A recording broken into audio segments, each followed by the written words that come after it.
नारायणं नमस्कृत्य नरं चैव नरोत्तमं देवीं सरस्वतीं व्यासं ततो जयमुदीरयेत्। नष्टप्रायेषु भद्रेषु नित्यं भागवत सेवया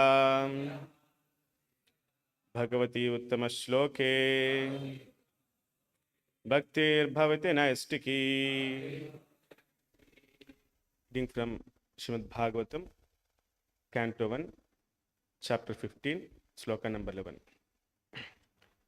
The chapter name is Pandavas Retire Timely.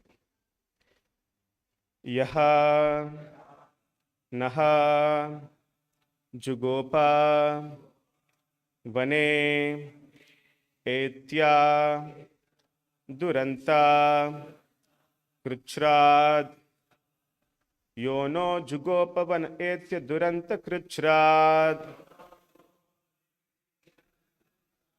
Yono Jugopavan Etya Duranta Kruchrad Durvasaha Ari Rachitat Ayuta Agrabhuk Yaha Durvasaso Arirachitat Ayutagrabhugyaha Durvasaso Arirachitat Ayutagrabhugyaha Shaka Anna System Upayujya Yataha Triloki Shaka system upayujya yatastriloki Shaka system upayujya yatastriloki Trupta Salile Amamsta Vinimagna Sangaha Truptam Amamsta Salile Vinimagna Sangaha Truptam Amamsta Salile Vinimagna Sangaha Yono Jugopavana Etya Duranta Kruchrad Durvasaso Ari Rachitat Ayutagrabhugyaha Shakan system upayujya yatastriloki Truptam Amamsta Salile Vinimagna Sangaha Yono Jugopavan Etya Duranta Kruchrad Durvasaso Ari Rachitat Ayutagrabhugyaha Shakan system upayujya yatastriloki Truptam Amamsta Salile Vinimagna Sangaha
system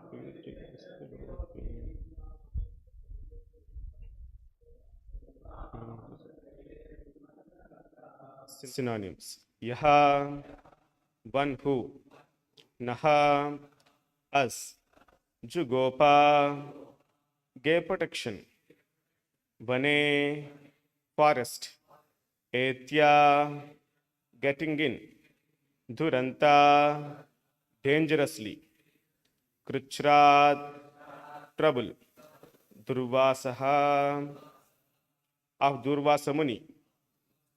Ari, enemy. Rachitat, fabricated by. Ayuta, 10,000. Agrabhuk, one who eats before. Yaha, that person. Shaka Anna system, remnants of foodstuff. Upayujya, having accepted. Yataha, because. Trilokim, all the three worlds. Triptam, satisfied. Amamsta, thought within the mind. Salile, while in the water. Vinimagna Sangaha, all merged into the water. Translation given by Swamy respective of Swamy Prabhupada. The key. During our exile, Durvasa Muni, one who eats with his 10,000 disciples, intrigued with our enemies to put us in dangerous trouble. At that time, he, Lord Krishna, simply by accepting the remnants of food, saved us. By his accepting food thus, the assembly of Munis, while bathing in the river, felt sumptuously fed, and all the three worlds were also satisfied. Please read the translation. During our exile, Durvasa Muni, one who eats with his 10,000 disciples, intrigued with our enemies to put us in dangerous trouble. At that time, he, Lord Krishna, simply by accepting the remnants of food, saved us. By his accepting food thus, the assembly of Munis, while bathing in the river, felt sumptuously fed, and all the three worlds were also satisfied. Purport given by his respective of Swamy Prabhupada. The key. Durvasa Muni, a powerful mystic Brahmana, determined to observe the principles of religion with great vows and under strict austerities. His name is associated with many historical events, and it appears that the great mystic could be both easily satisfied and easily annoyed, like Lord Shiva. When he was satisfied, he could do tremendous good to the servitor. But if he was dissatisfied, he could bring about the greatest calamity. Kumari Kunti, at her father's house, used to minister all kinds of services to all great Brahmanas. And being satisfied with her good reception, Durvasa Muni benedicted her with the power to call any demigod she desired. It is understood that he was a plenary incarnation of Lord Shiva, and thus he could be either easily satisfied or annoyed. He was a great devotee of Lord Shiva, and by Lord Shiva's order, he accepted the priesthood of King Shvetaketu because of the king's performance of sacrifice for 100 years. Sometimes he used to visit the parliamentary assembly of heavenly kingdom of Indradeva. He could travel in space by his great mystic powers. And it is understood that he traveled a great distance through space, even up to the Vaikuntha planets, beyond material space. He traveled all these long distances within 1 year. During his quarrel with King Ambarisha, the great devotee and emperor of the world. He had about 10,000 disciples, and wherever he visited, he visited and became a guest of the great Kshatriya kings. He used to be accompanied by a number of followers. Once he visited the house of Duryodhana, the enemy cousin of Maharaj Yudhishthira. Duryodhana was intelligent enough to satisfy the Brahmana by all means. And the great Rishi wanted to give some benediction to Duryodhana. Duryodhana knew his mystic powers, and he knew also that the mystic Brahmana, if dissatisfied, could cause some havoc, and thus he designed to engage Brahmana to show his wrath upon his enemy cousins, the Pandavas. When the Rishi wanted to award some benediction to Duryodhana, the latter wished that he should visit the house of Maharaj Yudhishthira, who was the eldest and chief among all his cousins. But by his request, he would go to him after he had finished his meals with his queen, Draupadi. Duryodhana knew that after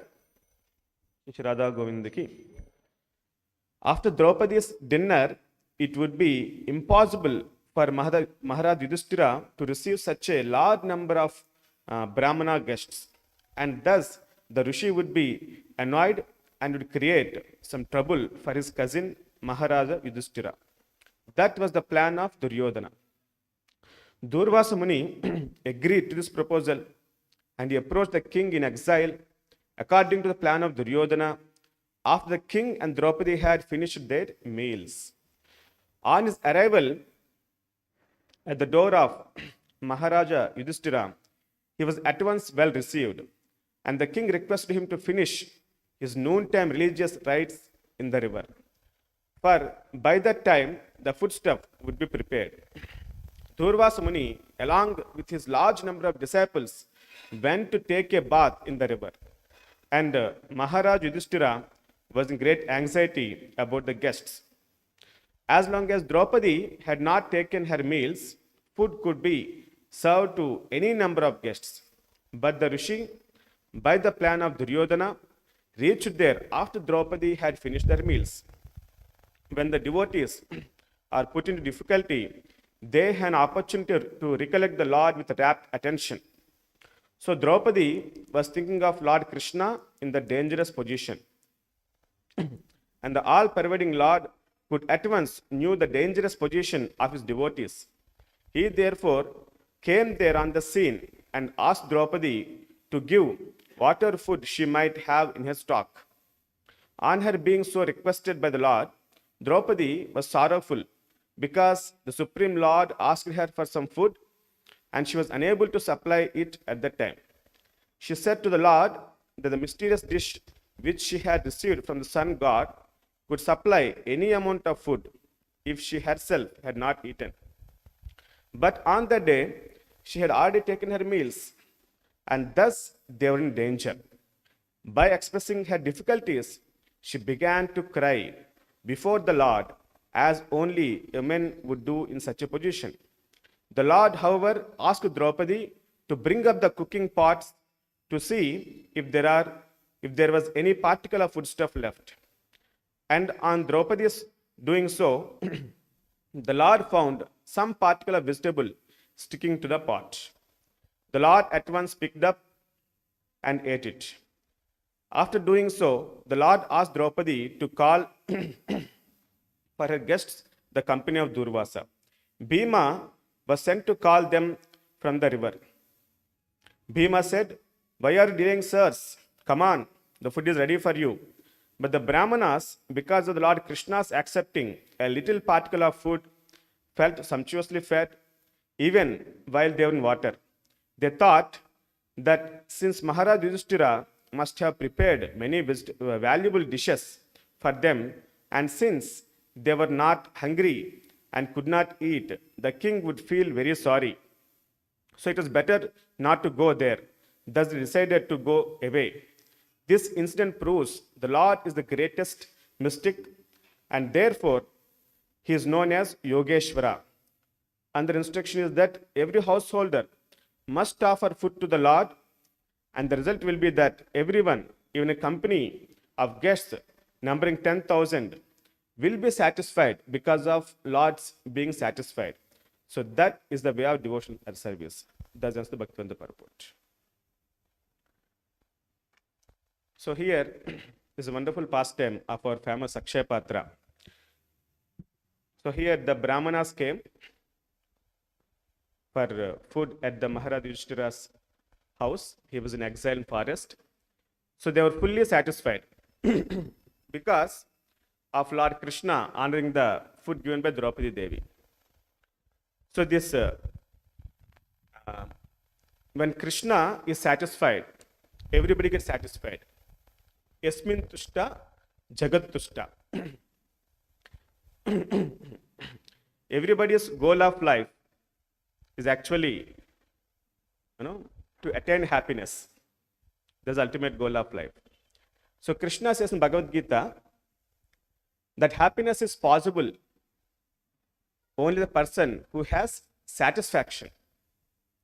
So many times we think the satisfaction, happiness, both are one and same. Almost, it is so also, but still there is fine difference is there. So satisfaction means it is contentment of what we have been doing or done in our life. Once you attain that satisfaction, you will not be hankering for any other things. And you will not be caring for any other people's comments also. That is the nature of satisfaction. And this satisfaction, you may go through some kind of hard struggles to achieve, some work. You may not be having happiness in that hard work, but you'll be having satisfaction. You have done something good. So when you attain that satisfaction, then you will get happiness. So satisfaction is a level before happiness. So many people ask me, why you became monk. So when I was, as a folk boy, when I was there, I was very much impacted by Prabhupada's, classes, especially on 2 slokas. In Bhagavatam itself is many powerful slokas will be there. So one of the sloka is Rishabhadeva tells to his sons while living his kingdom, Nayam deha bhajam niloke kastan kaman arhatim vidpujamye. He says that human life is not meant to work hard day and night just for sense gratification. That is even available even for dogs and pigs also. So why you are endeavoring so much for that kind of sense gratification? So human life is meant for performing austerities and penances, and thus purify one's existence and attain the eternal happiness, which is beyond the temporary happiness. Okay, so that should be the goal of life. So one should work hard, endeavor, perform austerities to purify oneself. Thus you will attain the ultimate happiness. This must be the goal of life. Otherwise, one more sloka Prabhupada tells that dharmasanastu pumshan visvakshenu katashyaha nodpadhyat idritim shama yevahi kevalam. Otherwise, whatever you are doing hard work, simply for sense gratification, it is just a hard labor. Nothing but hard labor. One devotee was telling, he was having a very big business.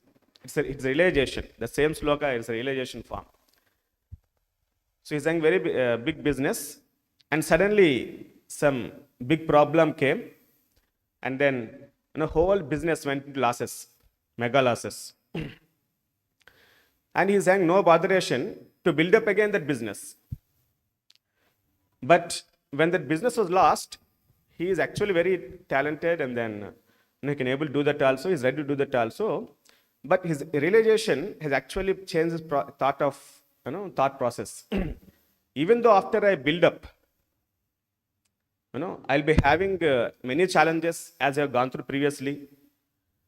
Many business. First of all, you should find the business investment, and then he has to manage labor, land, labor, capital, organization. So this what is business. So many things will be there. I can do all that. I can take up all that hard struggles. But after taking that all struggles, I'll die one day. What if I die like that? What I achieved in my life. What I achieved. I worked hard, made crores and crores of money. But what actually, to me I have done.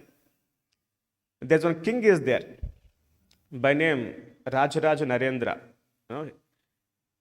He is the one who inspires one great poet to write Mahabharatam. Nannaya Tikkana, Era Prada, 3 poets. He inspires those poets to write Mahabharatam in Telugu. He's from Rajamandri. So that king tells, he's a great devotee. So he tells that very clearly. All through the life, what I have achieved for myself, what I have stored for myself in my bank account or treasury, whatever, doesn't belong to me actually. Because after I die, all this money, gold, jewels, everything in the treasury goes to my descendants, sons, grandsons. It is lost. But actually it is reverse. It is reverse. Okay. So by giving to others, especially dana, Krishna mentions Bhagavad Gita, to devotees, that is Sattvika dana. So by doing this kind of activities, one gets real satisfaction. Real satisfaction. Because by that they are pleasing the Krishna. They are pleasing the Krishna. If you don't do this, then dissatisfaction will be there. So when there is dissatisfaction, there is no question of happiness.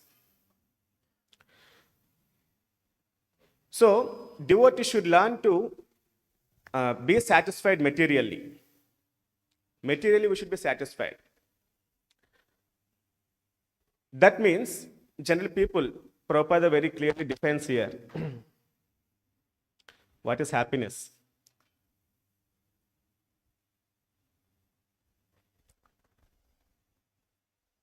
So Prabhupada tells, tushti, satisfaction.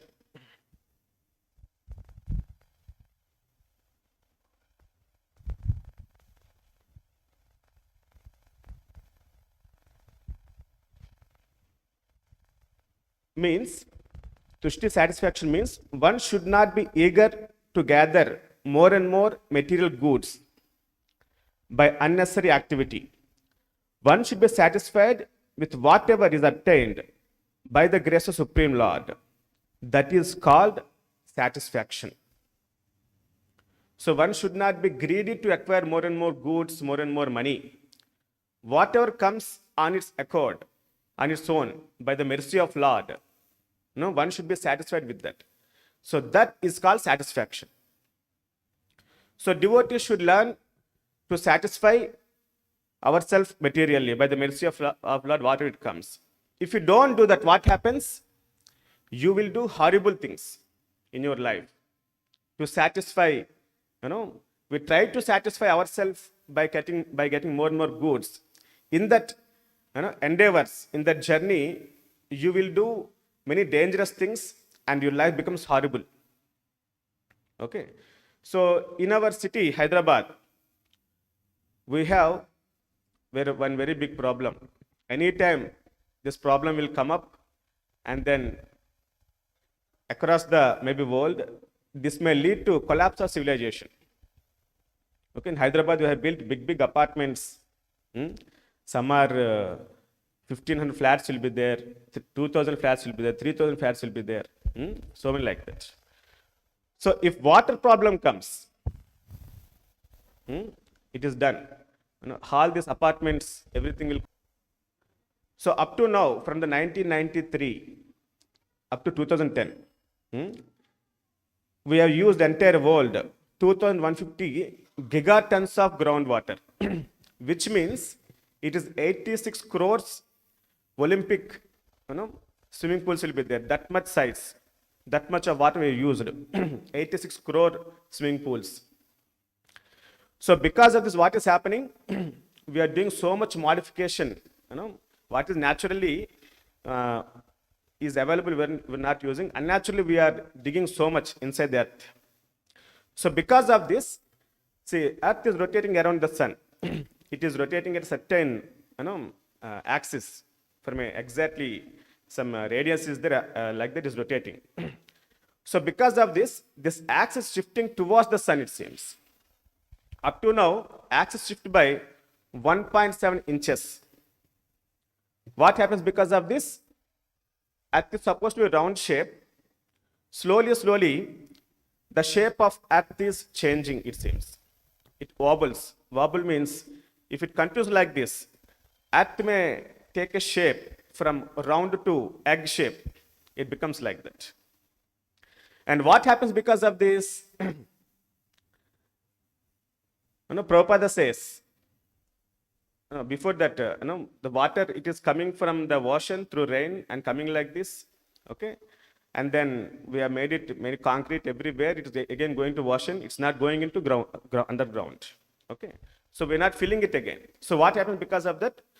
So Prabhupada says, only under certain conditions do the planets float as weightless balls in air. In the space, all the planets are floating. Under certain conditions, they actually float like that. As soon as these conditions are disturbed, what happens? That planet falls down into Garbhodaka ocean. So there's universe is there. It's filled half with Garbhodaka ocean. Vishnu is lying in that. From this navel, Brahma has come, and then whole planet system is there above that water. So if we don't maintain natural conditions, if you artificially change these things, what happens? It falls down again into ocean, it seems. Then whole earth is inside the Garbhodaka ocean. And then we may have to float in the Garbhodaka ocean for some time until life goes away. So this floating of planets in the weightless air is due to inner conditions of the globes. And the modernized drilling of earth to exploit oil or underground water is a sort of disturbance by the modern demons and can result in a greatly harmful reaction to the floating condition of the earth. Satisfaction comes exactly, Srila Prabhupada tells very clearly in this sloka itself, Yasmin tushta jagat tushta. So by satisfying Krishna, it's not by working for your satisfaction selfishly, you'll get satisfaction, but by satisfying Krishna, you'll get satisfaction. So devotees have to keep this principle, important principle as the center of our life. Whether we chant, whether we do service, or whatever we do, we should always remember this principle. I am doing all these things for the satisfaction of Krishna. How Krishna gets satisfied? By satisfying Guru. So Guru Krishna satisfaction is our ultimate goal of life. So this principle you should always remember. Actually, you should pray every day also to give that consciousness wherein I can always act for satisfaction. So for satisfaction, first you have to think of Krishna, Prabhupada, all through the day. Many devotees ask, Prabhuji, Krishna says, always think of Krishna, never forget Krishna, that's the principle. So, but how to practice this one? When I do service, I forget. Whole day, rarely I remember Krishna. So two things are there here. If you do these two things, then you can think of Krishna always, even while you're doing service also. So first thing is, so generally, when you do our work, we think, I can do for myself. We depend on ourselves than Krishna. Okay, this service I know, I can do for myself. Nobody should instruct me also. Nobody should touch me. People always, this mentality will be there. So that means, he is thinking, I can do for myself. Krishna's help is not required for me. So we have to give up that. We have to depend on Krishna for that service. I am actually not capable to this service. I am not qualified also to get this service because of mercy I got this. I don't have strength also to do. Please give me that strength. So you should depend on Krishna. If you depend on Krishna, then you will think of Krishna. Generally, if you see, when difficulties,